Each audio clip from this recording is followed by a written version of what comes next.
ओम नमो भगवते वासुदेवाय. श्री कृष्ण गोविंद हरे मुरारे. हे नाथ नारायण वासुदेव प्रद्युम्न दामोदर विश्वनाथ मुकुंद माधव भगवन नमस्ते. श्री कृष्ण गोविंद हरे मुरारे. हे नाथ नारायण वासुदेव. संत सज्जन हो, आपण मागच्या भागामध्ये परशुरामांचं चरित्र श्रवण केलं. परशुराम शेवटी प्रभू रामचंद्रांची भेट झाली सीता स्वयंवराच्या प्रसंगात. त्यानंतर ते महेंद्र पर्वतावर तपश्चर्येला निघून गेले. आता आपण ययातीचं चरित्र पाहणार आहोत. गंगेच्या काठी राजा परीक्षितांना शुकदेव आता ही श्रीमद भागवत कथा सांगत आहे. राजा ऐक. पुरुराव्याचा पुत्र आयु होता. त्याला नहुष, छत्रबुद्ध, रजी, रंभ, अनेना असे पुत्र होते. त्यापैकी जो नहुष होता त्याला 6 पुत्र होती. यती, ययाती, संयाती, आयाती, विभाती आणि कृत ही नहुषाची पुत्र. नहुष इंद्रपदावर आरूढ झाला होता. परंतु या नहुषाने इंद्राची पत्नी सची तिची अभिलाषा धरली आणि या अभिलाषापोटी त्याला इंद्रपदावरून दूर व्हावं लागलं. परनारी पेहरी सुरी उसे न लगावे अंग 10 सीर रावण के गए परनारी के संग. नहुषाने शचीची अभिलाषा धरली. त्याला इंद्रपदावरून हटावं लागलं. पुढे त्याला अजगराचा जन्म प्राप्त झाला. त्या नहुषाचा यती हा जो मुलगा होता हा निरीच्छ प्रवृत्तीचा होता. याला राजपदाची कधीही अपेक्षा नव्हती. त्यामुळे नहुषाचा दुसरा पुत्र ययाती हा राजा झाला. या ययातीची कथा अशी आहे की या ययातीने दैत्यगुरु शुक्राचार्य यांची कन्या देवयानी हिच्याशी विवाह केला. राजा क्षत्रिय आणि देवयानी ब्राह्मण असा हा विवाह होता. पुढे दैत्यांचा राजा वृषपर्वा याची कन्या शर्मिष्ठा हिच्याबरोबरही त्याचा विवाह झाला. त्याने पुष्कळ वर्ष राज्य केले.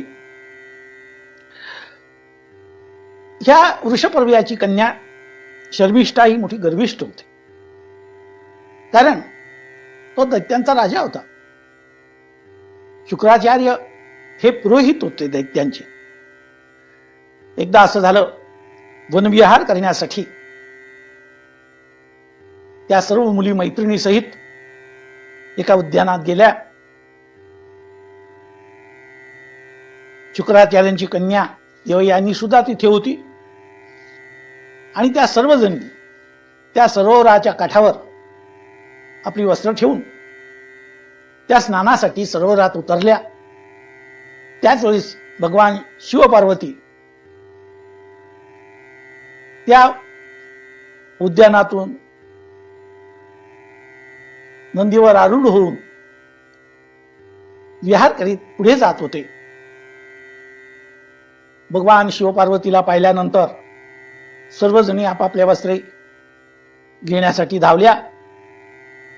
शर्मिष्ठाही आपली वस्त्र घेण्यासाठी तिने तिथे ठेवलेली होती.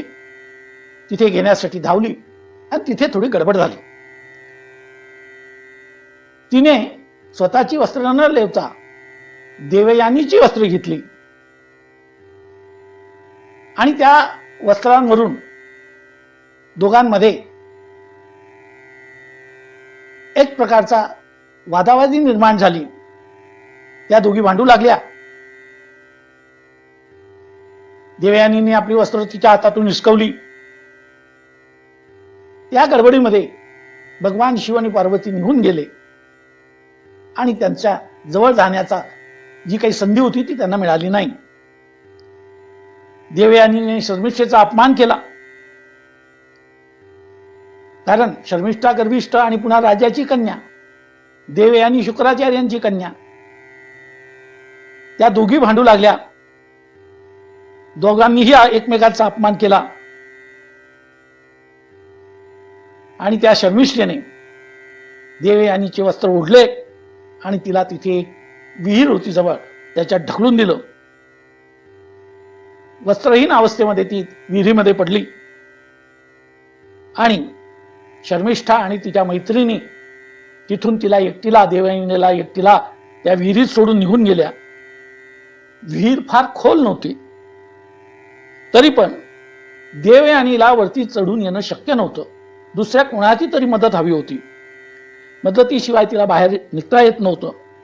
आणि योगायोगाने त्याच मार्गाने राजा ययाती हा चालला होता. तो त्या विहिरीजवळ पाणी पिण्यासाठी आला आणि त्याने डोकावून पाहिलं तर विहिरीमध्ये एक सुंदर तेजस्वी अशी तरुणी अटकलेली त्या ठिकाणी पडलेली त्यांनी पाहिली. ती विवस्त्र होती. ययातीने आपलं उत्तरीय म्हणजे उपर्ण तिच्याकडे टाकलं. तिने उपरणाचं साह्य घेतलं आणि तिला वरती काढलं. तिचा हात धरला, हात धरून वरती ओढलं. ती हात धरून वरती आली आणि तो ययाती तिने त्याचं रूप सौंदर्य पाहिलं.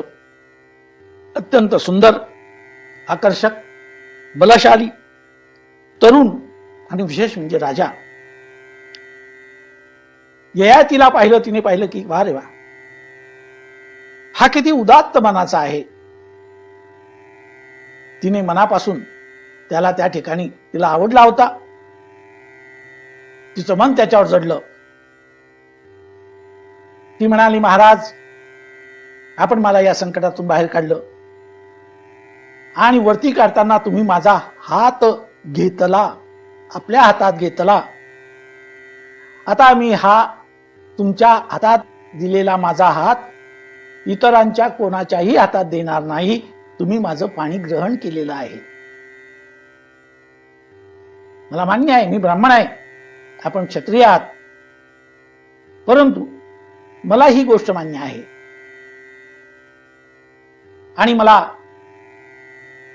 कचाने शाप दिला होता की तुझा विवाह हा ब्राह्मणाशी होणार नाही आणि तो प्रसंग आज हा खरा ठरतो आहे. तेव्हा तुम्ही हा माझा हात चिरकाल आपल्या हातात राहू द्या, माझा स्वीकार करा. आता ययाती या गोष्टीला तयार झाला, कारण जी देवयानी होती उच्च कुलीन शुक्राचार्यांची कन्या, अत्यंत रूपवान, सुंदर, शालीन, कुलीन, आणि पुढे या दोघांचा विवाह झाला. परंतु देवयानीला या शर्मिष्ठीने विहिरीमध्ये लोटलेलं होतं. तिने शुक्राचार्यांना म्हणजे देवयानीने ही हकीकत सांगितली आणि शुक्राचार्यांनी सुद्धा तिच्या अपराधामुळे शर्मिष्ठा ही देवयानीची कायम स्वरूपाची दासी राहील असं या वृषपर्वाकडून कबूल करून घेतलं होतं. त्यामुळे ती शर्मिष्ठा आता देवयानीचा विवाह झाल्यानंतर तिच्याबरोबर दासी म्हणून ययाती राजाच्या राज्यामध्ये, राजवाड्यामध्ये हिची दास्य करण्यासाठी राहू लागली. ती देवयानीची दासी झाली. आता ती परस्वाधीन झालेली होती. तीही महालात आली. आता दासी असल्यामुळे तिचं येणं जाणं या ययाती समोर होत असे. आता तीही अत्यंत सुंदर होती आणि तिच्या सौंदर्यावर राजा ययाती भाळला. त्यांच्यामध्ये हळूहळू प्रेमसंबंध निर्माण झाले. काही काळानंतर देवयानी प्रसूत झाली आणि त्या प्रसूतीच्या काळामध्ये शर्मिष्ठेने या राजा ययातीची सेवा केली. त्याचं मन आपल्याकडे वळून घेतलं. आता शर्मिष्ठा ही सुद्धा ययातीला आवडू लागली आणि त्याने तिच्याशी गुप्तपणे विवाह केला. ही गोष्ट देवयानीला आणि शुक्राचार्यांना माहीत नाही. हा चोरून झालेला विवाह आहे. देवयानीला पुत्र झाले, तिचा संसार सुरू झाला. यदू आणि तुर्वस असे 2 पुत्र तिला झाले. तर शर्मिष्ठेचाही संसार या ययाती बरोबरच सुरू झाला होता आणि तिला या ययातीपासून द्रुह्यू, अनु आणि पुरु असे 3 पुत्र झाले. शर्मिष्ठेने आपल्या पतीशीच संबंध ठेवला आहे हे काही काळानंतर देवयानीच्या लक्षात आलं. तेव्हा ती भडकली. तो सौती मत्सर सुरू झाला आणि ती रागाच्या भरात आपला पिता शुक्राचार्य यांच्याकडे निघून आली. ययातीने तिची समजूत काढण्याचा प्रयत्न केला. राजाला अनेक स्त्रिया करण्याचा अधिकार असतो असंही समजून सांगितलं, परंतु देवयानी या गोष्टीला मानायला तयार नव्हती. ती पित्याकडे निघून आली. देवयानी तिच्या पाठोपाठ ययाती सुद्धा शुक्राचार्यांकडे आला. त्यांचा अनुनय करू लागला. शुक्राचार्यालाही ययातीने हा जो काही उद्योग केला होता हा उद्योग आवडला नाही. शुक्राचार्य भयंकर संतापले. त्यांनी त्याला सांगितलं, अरे लंपटा, खोटारड्या, तू अधम आहेस, कपटी आहेस, कपटाने तू शर्मिष्ठेशी विवाह केलाय, तू वासनेचा अंध आहेस, जा, तू आता वृद्ध होशील, म्हातारा होशील, जरा जर्जर होशील. अशा प्रकारचा शाप शुक्राचार्याने जो जावाई होता ययाती त्याला दिलेला आहे. ययातीने त्यांना नमस्कार केला. महाराज, तुम्ही मला हा शाप तर दिला, परंतु या शापाचा परिणाम देवयानीलाही भोगावा लागेल. तिलाही सर्व सुखापासून वंचित राहावं लागेल. आपण असा भलता शाप देता कामा नये. ययातीनेही आपला तिथे युक्तिवाद मांडला. शुक्राचार्य थोडे शांत झाले आणि विचार केला की बरोबर आहे, आपली कन्या देवयानी, हिलाही याचे काही ना काही परिणाम भोगावे लागतील. आणि त्याने सांगितलं, ययाती, मी तुला उत्शाप देतो. तुला जे काही पुत्र आहेत त्यापैकी जो पुत्र प्रसन्न मनाने, आनंदाने, संतोषाने त्याचं तारुण्य तुला जर त्याने दिलं तर तुला तारुण्य प्राप्त होईल आणि तुझं जे जरा जर्जर म्हातारपण आहे ते त्या मुलाला प्राप्त होईल. तू आपल्या मुलांकडून जो कोणी तारुण्य देईल त्याच्याकडून मागून घे. असा उशाप ययातीला शुक्राचार्यांनी दिला. झालं.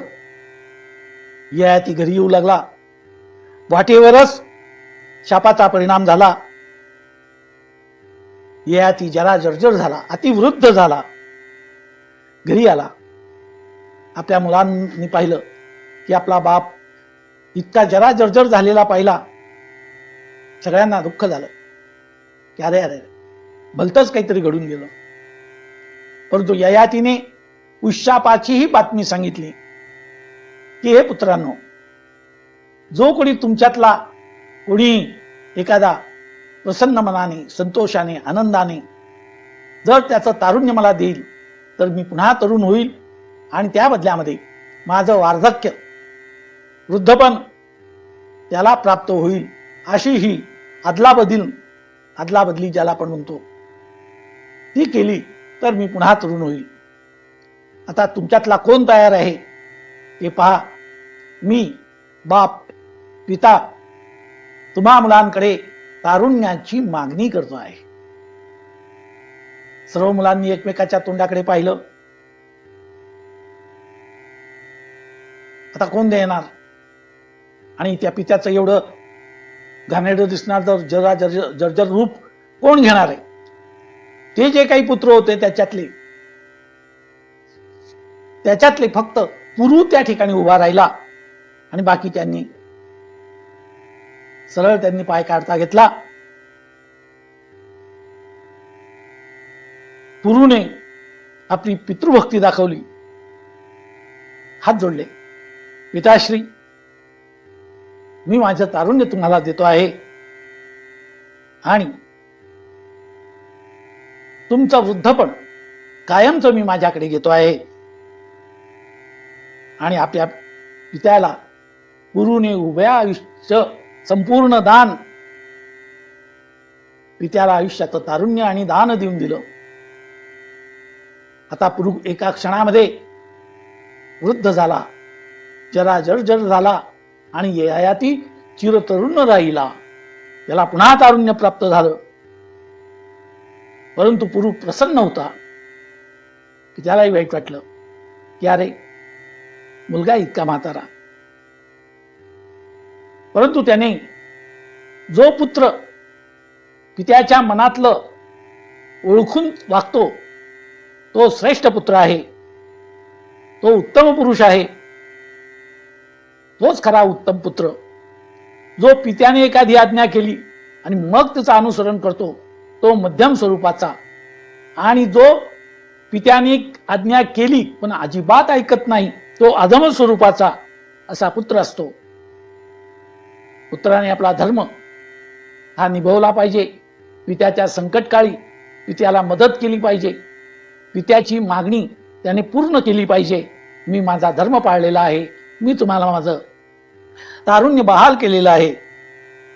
पुरूने आपलं तारुण्य पित्याला दिलं, वृद्धत्व स्वतः घेतला आणि त्याचा तो पिता ययाती आता चिरतरुण झाला, सुंदर दिसू लागला आणि देवयानी बरोबर त्याचा पुन्हा संसार सुरू झाला.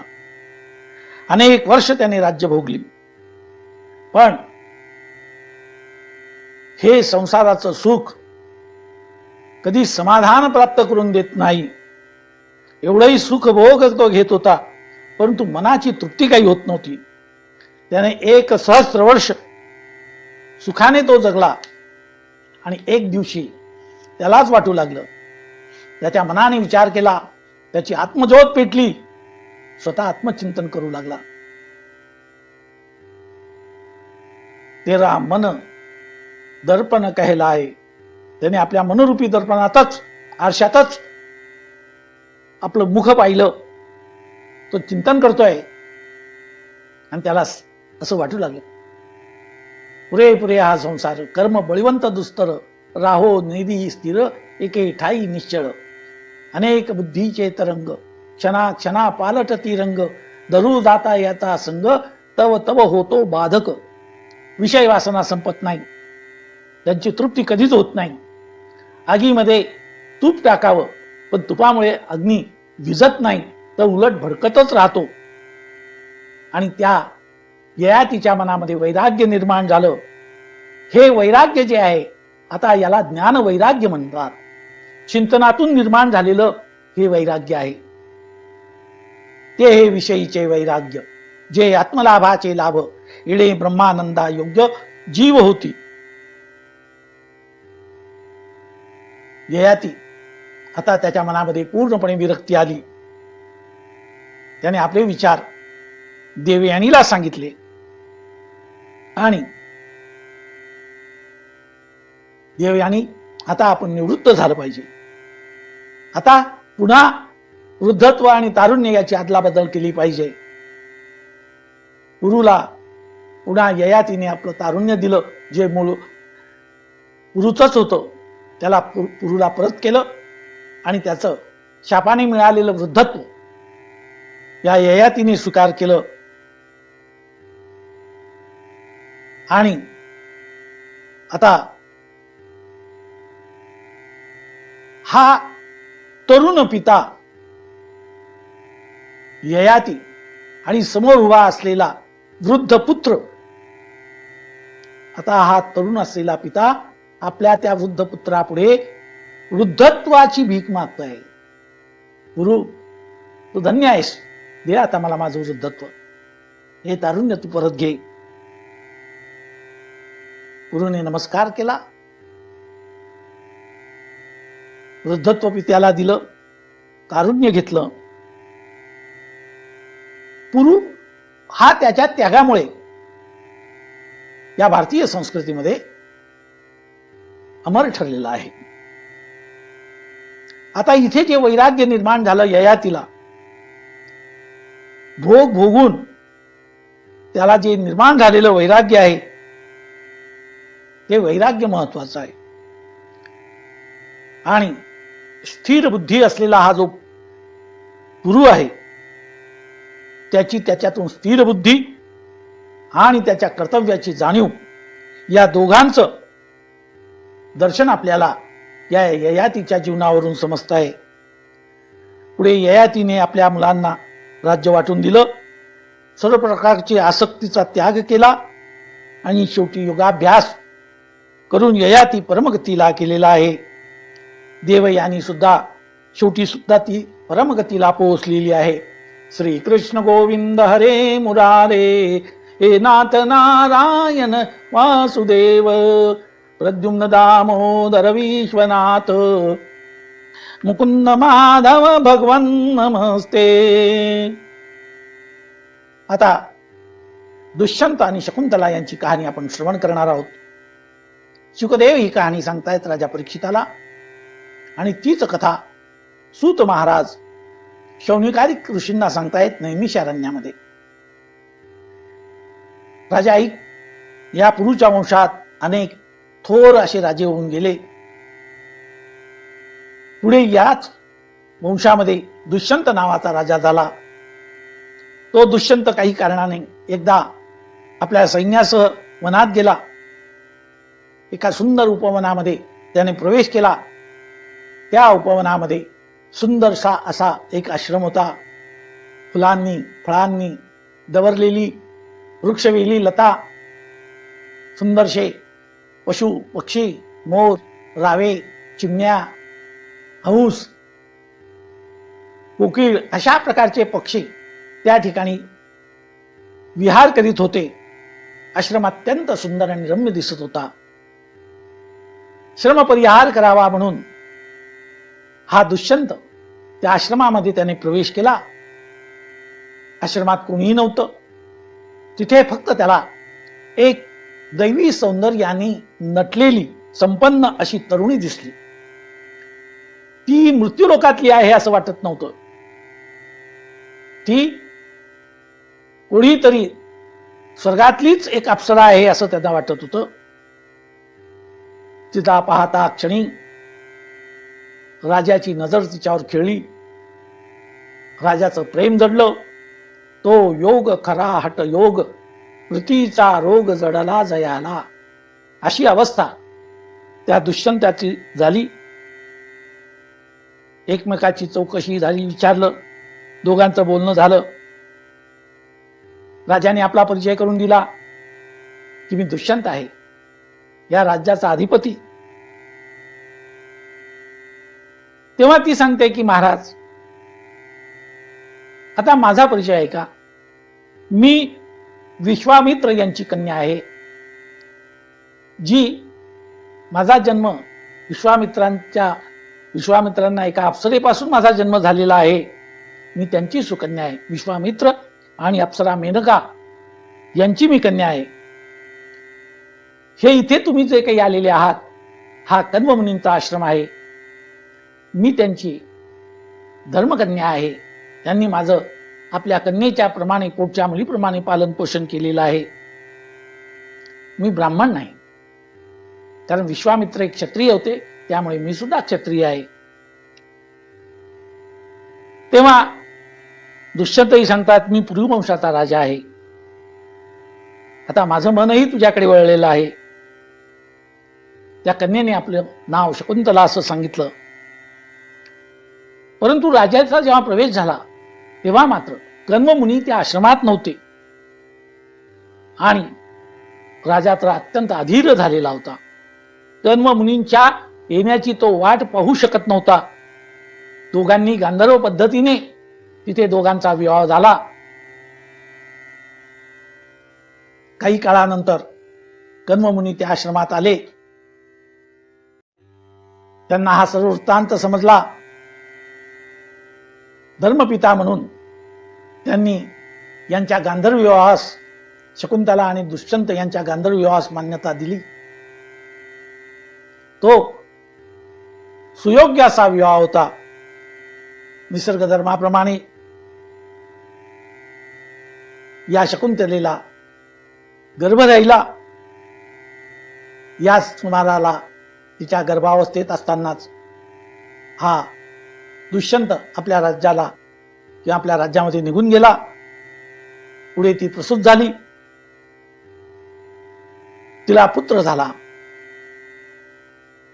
आणि एक दिवशी शकुंतलेला वाटलं, आता आपण या पुत्राला घेऊन आपल्या पतीच्या गावाला म्हणजे दुष्यंताच्या राज्यात गेलं पाहिजे. त्याप्रमाणे ती दुष्यंताकडे आली. परंतु दुष्यंताने हा जो विवाह केला होता, हा गुपचूप केलेला होता, हा कोणालाही माहिती नव्हता. त्यामुळे दुष्यंत हा विवाह लपवत होता आणि या पुत्राचा सुद्धा स्वीकार करत नव्हता लोकलाजेने. तेव्हा शकुंतला दुःख करू लागली. त्या दुःखाला पाहून दैवी आकाशवाणी झालेली आहे, दुष्यंता असं करू नकोस. ही स्त्री तुझीच पत्नी शकुंतला आहे आणि हा जो पुत्र आहे हा तुझाच पुत्र आहे. तू नाकारू नकोस, हिचा तू स्वीकार कर. आणि तुला जरी माहित, तू जरी लपवत असला ही गोष्ट विवाहाची, परंतु हे पंचमहाभूत, आप, तेज, वायू, आकाश, पृथ्वी, दाही दिशा, वनदेवता, इंद्रिय देवता, यम, काल, हे सर्व आपल्या केलेल्या कर्माचे साक्षीदार असतात. तू गांधर्व पद्धतीने विवाह केलेला आहे हे विसरू नको. आता या दोघांचा स्वीकार कर. आकाशवाणीमुळे त्या ठिकाणी असलेले प्रजाजन आणि दुष्यंत या सगळ्यांचाच संशय फिटला. दुष्यंताने त्यांचा स्वीकार केला. मुलाचं नाव भरत असं ठेवलं. तोच पुढे चक्रवर्ती राजा झालेला आहे. या भरताने अनेक यज्ञ केले. विदर्भाच्या 3 कन्या त्याच्या पत्नी होत्या, परंतु त्याचे पुत्र भरतासारखे पराक्रमी नव्हते.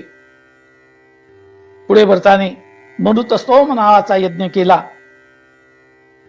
त्याला त्या यज्ञाचं फळ म्हणून भरद्वाज नावाचा पुत्र झाला आणि त्या भरद्वाजाला मन्यू नावाचा पुत्र झाला.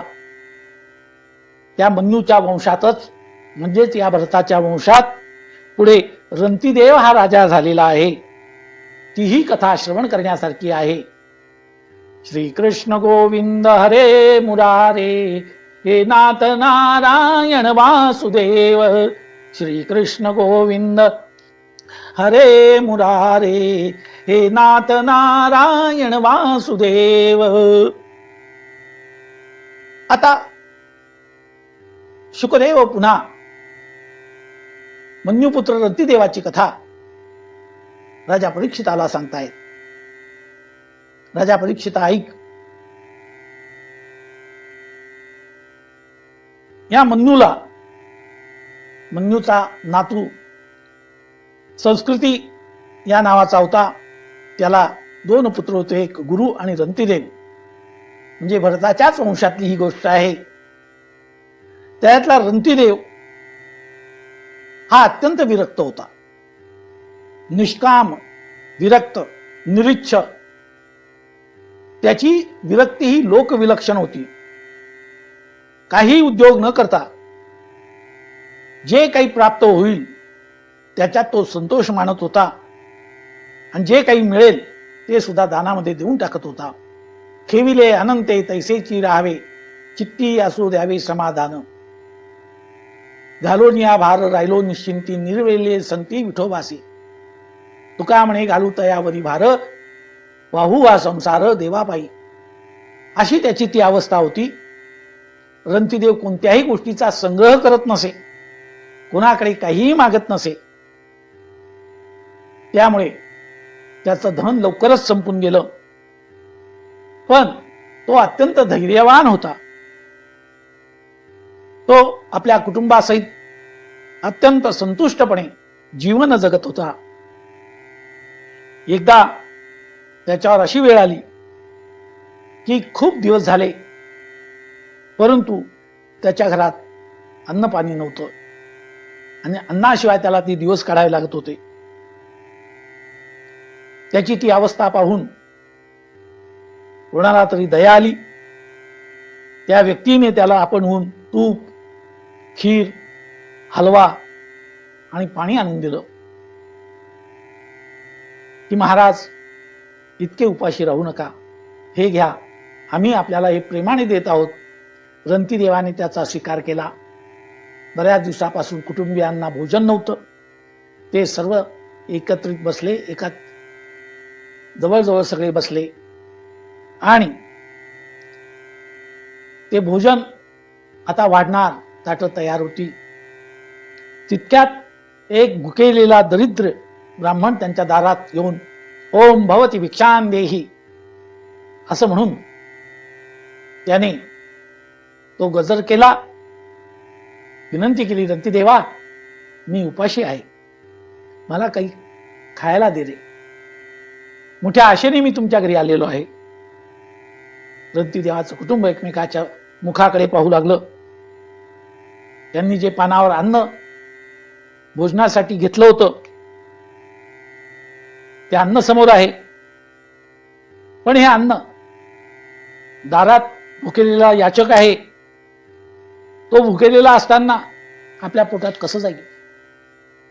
अतिथीला सोडून भोजन करणं हा धर्म नव्हे, कारण अतिथी देवो भव, न जाने किस रूप में नारायण मिल जाई. अतिथी प्रत्यक्ष परमेश्वराचं रूप आहे, साक्षात भगवान असतो. आणि अतिथी आलेला आहे.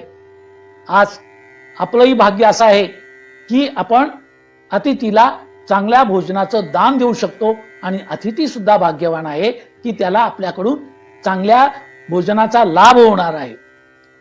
रंतीदेवाने अतिथीला विनंती केली, अतिथी देवो भव, महाराज आपण ब्राह्मण आहात, या आणि या अन्नाचा आपण स्वीकार करा. त्यांनी आपल्याकडे जे काही होतं त्यातलं थोडं त्या अतिथीला दिलं. अतिथी ते भोजन केलं, तृप्त झाला, तृप्तीचा ढेकर दिला. भोजन करून अतिथी उठला. आता रंतीदेवाजवळ देण्यासाठी धनरूपी दक्षिणा नव्हती. त्याने नमस्कार रूपी दक्षिणा, भो ब्राह्मणो नमस्तुभ्यम, भो ब्राह्मणो नमस्तुभ्यम, भो ब्राह्मणो नमस्तुभ्यम. भूदेवा आपल्याला नमस्कार असो. रंतीदेवाने संतोषाने दिलेली दक्षिणा, नामरूपी दक्षिणा त्यांनी स्वीकारली आणि तो ब्राह्मण तिथून निघून गेला. आता थोडंसं अन्न शिल्लक आहे, आता चला. ब्राह्मण तृप्त होऊन गेला. आता आपण काही उरलेला आपण खाऊया. जे काही असेल, एक एक घास का असेना आपल्याला मिळेल तेवढा खाऊ. आणि मुखात घास टाकणार तोपर्यंत बाहेर नारोळी आली, महाराज मी एक शूद्र आहे, मला अत्यंत भूक लागलेली आहे, मी गरीब असा शूद्र आहे, मला काहीतरी भोजनाला द्या. रंतीदेवाच्या कुटुंबियाने तो घास खाली ठेवला. कोणी का असेना, अतिथी आलेला आहे. अतिथी देवो भव, अतिथी साक्षात नारायण आहे. अशा भावनेने रंतीदेव उठला आणि ताटातलं जे काही अन्न होतं ते थोडंसं अन्न त्याने रंतीदेवाने दिलं आणि एक दोन घास फक्त आपल्याला ठेवलं, बाकीचं सर्व अन्न त्यांना देऊन टाकलं. तो अतिथी भोजन करून गेला. त्यानंतर पुन्हा एक अतिथी आला, महाराज मला भिक्षा वाढा. आता रंतीदेवाजवळ काही उरलेलं नाही. दोन कुत्रेही त्याच्या बरोबर होते, सर्व भुकेलेले. तो आलेला मनुष्य कासावीस होऊन उभा राहिला आणि आशाळभूतपणे रंतीदेवाकडे पाहतोय. आता रंतीदेव विचारात पडला. जे काही थोडं फार होतं उरलेलं सर्व अन्न घेतलं, खीर हलवा सर्वच त्याने ते पान जसंच्या तसं उचललेलं आणि त्या अतिथीच्या समोर ठेवलं. त्या अतिथीने थोडाफार हलवा खाल्ला आणि त्या पानाला लागलेली जी काही खीर वगैरे होती, जे काही खरकट होतं, त्या कुत्र्यांनी चाटून खाल्लं. आता सारं काही संपलं होतं. ते पान सुद्धा त्या कुत्र्याने चाटून घेतलेलं होतं, काहीही शिल्लक नव्हतं. तेव्हा ते एकमेकांच्या तोंडाकडे पाहतायत. रंतीदेव म्हणतायत, घाबरू नका. अरे आपल्याजवळ अन्न नाही, पण पाणी तर आहे ना. हे पाणी पिऊनच आज आपण आपली भूक भागू. असं म्हणून आपण आज थंड फराळ करू. आता पाणी पिण्यात तितक्यात एक अत्यंत कृश झालेला हडकुळा असा मनुष्य त्यांच्या दारात आला. पाणी पाणी पाणी पाणी असं ओरडू लागला. महाराज, मी वर्णहीन आहे, मला कोणीही पाणी देत नाही. मला खूप तहान लागलेली आहे, मला पाणी द्या, मला पाणी द्या. माझा जीव खोल चालला आहे, कोरड पडली आहे. रंतीदेव सर्वांमध्ये आत्मा पाहणारा, ममांशे जीवलोके जीवभूत सनातना हा. रंतीने त्या कृश माणसाकडे पाहिलं. ती कळशी घेऊन गेला बाहेर. तो तृषार्थ असा जीव हाताची ओंजळ करून ओट्याच्या खाली उभा आहे. रंतीदेवाने त्याच्या हातामध्ये पिण्यासाठी ते पाणी, ते जल टाकलं. आश्चर्य असं आहे की तो जो कृश माणूस होता, त्याची तहान मोठी विलक्षण होती. त्याची तृष्णा संपत नव्हती. तो पाणी पितच होता आणि सर्व पाणी त्या कृश माणसाच्या ओंजळीमध्ये रंतीदेवाने अर्पण करून दिलं. आता काहीही राहिलं नाही.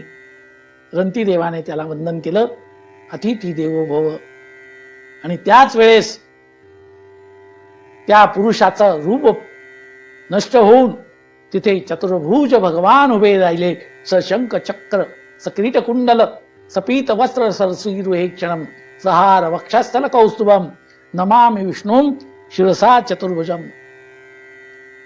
भगवान तिथे प्रकट झाले. सुंदर ते ध्यान उभे विटेवरी कर कंटेवरी ठेवनिया तुषार गळा कसे पितांबर आवडे निरंतर हेची ध्यान मकर कुंडले तळपती श्रवणी कंठी कौस्तुभमानी विराजित तुळशी हार गळा कासे पितांबर तुळशी हार गळा कासे पितांबर तुका म्हणे माझे हेची सर्व सुख तुका म्हणे माझे हेची सर्व सुख पाहिन श्रीमुख आवडीने पाहिन श्रीमुख आवडीने तुळशी हार गळा कासे पितांबर तुळशी हार गळा कासे पितांबर. पुंडलिका वरदे हरी विठ्ठल श्री ज्ञानदेव तुकाराम पंढरीनाथ महाराज की जय. भगवंताचं ते स्वरूप पाहिलं. सर्व समर्पण म्हणजे काय, ही रंतीदेवाची कथा हा त्याचा सर्वोत्तम आदर्श आहे. सर्वस्व अर्पण करणं म्हणजे काय असतं, हे तत्वाचं प्रकटीकरण या रंतीदेवाच्या कथेतून आपल्याला झालेलं असतं. रंतीदेव भगवंताच्या कसोटीला उतरला. भगवान विष्णूच नव्हे तर भगवान शिव आणि ब्रह्मदेव सुद्धा तिथे प्रकट झाले. सर्वांनी रंतीदेवाला आशीर्वाद दिला. रंतीदेवाने सर्वांना नमस्कार केला. ते प्रसन्न झाले. भगवान रंतीदेवाला सांगितलं, रंतीदेवा काय पाहिजे तुला? रंतीदेवाने काहीच मागितलं नाही, कारण त्याचं चित्त हे हरिमय झालेलं होतं. त्याच्या अंतःकरणामध्ये संपूर्ण परमात्म्याचा प्रवेश झालेला होता. त्याची सर्व चित्तवृत्ती लयाला गेली होती. रंतीदेवाची भक्ती ही पूर्णावस्थेला पोहोचलेली होती. भक्तीचं आणि समर्पणाचं प्रतीक म्हणून रंतीदेवाची गणना केली जाते. समाधान काय असतं हे रंतीदेवाकडूनच आपण समजू शकतो. सर्वदा स्थापनम बुद्धे शुद्धे ब्रह्मणी तत्वतः तत्समाधानमिति उच्यते न तु चित्तस्य लालनम. सर्वदा स्थापनम बुद्धे, सदा सर्व काळ योग तुझा घडावा. आपली बुद्धी सदा सर्वदा शुद्ध अशा ब्रह्मामध्ये स्थापित करणं. शुद्धे ब्रह्मणी तत्वतः, संपूर्ण तत्वरूपाने बुद्धी त्या ब्रह्मतत्वात विलीन करणे. आणि तिथे ती बुद्धी विलीन झाली की मग जी अवस्था प्राप्त होते त्याला समाधान असं म्हणतात. तत्समाधानम इति उच्यते न तु चित्तस्य लालनम, न तु चित्तस्य लालनम. मन रिझवत राहणे, चित्त रिझवत राहणे, चित्ताला आणि मनाला खुश करणे हे काही समाधान नाही. तर ब्रह्मतत्वामध्ये आपल्या बुद्धीची स्थापना करणं आणि तिथे जे होतं त्याला समाधान असं म्हणतात. ज्ञानेश्वरीमध्ये उल्लेख केलेला आहे. उल्लेख असा आहे, जीवात्मयासील आहे तेथे जे होये ते समाधान. किंबहुना सोय जीवात्मयासील आहे तेथे जे होये तया नाम सुख. त्याला खरं सुख म्हणतात. तेच खरं सुख आहे. आणि असं सुख समचरण दृष्टी विटेवरी साजरी तेथे अरे माझी वृत्ती राहो. सर्व सुखाचे आगर बाप रखू मा देवीवर. सुखा लागी जरी करसी तळमळ तरी तू पंढरीसी जाय एक वेळ. मग तू अवघा सुखरूपोसी जन्मोजन्मीचे श्रम विसरशी. पांडुरंगाकडे गेल्यानंतर जे सुख प्राप्त होणारे, अनंत जन्मीचा भाग गेला, शीन गेला, तुझं पाहता विठ्ठला. रंतीदेवाने काही मागितलं नाही. हेची दान दे गा देवा तुझा विसरण व्हावा. गुण गाईन आवडी हेची माझी सर्व जोडी. न लगे धन मुक्ती संपदा संत संग देई सदा. तू का म्हणे गर्भवासी सुखे घालावे आम्हासी. शुकदेवाने निष्काम भक्तीचं आणि अत्यंतिक परमश्रेष्ठ असं हे रंतीदेवाचं उदाहरण या कथेच्या रूपामध्ये राजा परीक्षितापुढे ठेवलेलं आहे. नंतर या ययातीच्या मुलांच्या वंशामध्ये जे जे काही राजे झालेले आहेत त्या राजांचं वर्णन शुकदेवांनी केलेलं आहे. पांचाल, कौरव, मगध देशातील पूर्वीचे जे राजे होऊन गेले आहेत त्यांचं वर्णन केलेलं आहे.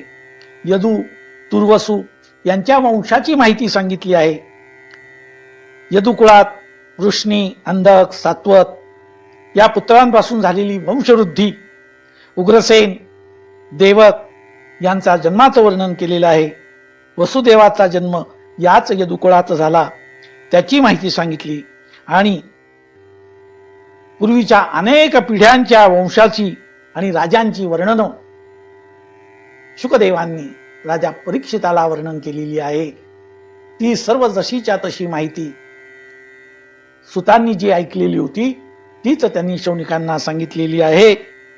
आणि आता पुढच्या अत्यंत महत्वाच्या चरित्राला आणि आख्यानाला आपण सुरुवात करणार आहोत. तो म्हणजे भगवंताचं चरित्र लीला प्रत्यक्ष स्वरूप असलेला दशमस्कंद याची सुरुवात होणार आहे. त्याच्या आधी आपण सर्वांनी मिळून भगवंताचं स्मरण करा. श्री कृष्ण गोविंद हरे मुरारे, हे नाथ नारायण वासुदेव, प्रद्युम्न दामोदर विश्वनाथ, मुकुंद माधव भगवन नमस्ते. भगवान श्री गोपाल कृष्ण महाराज की जय. पार्वती पते हर हर महादेव.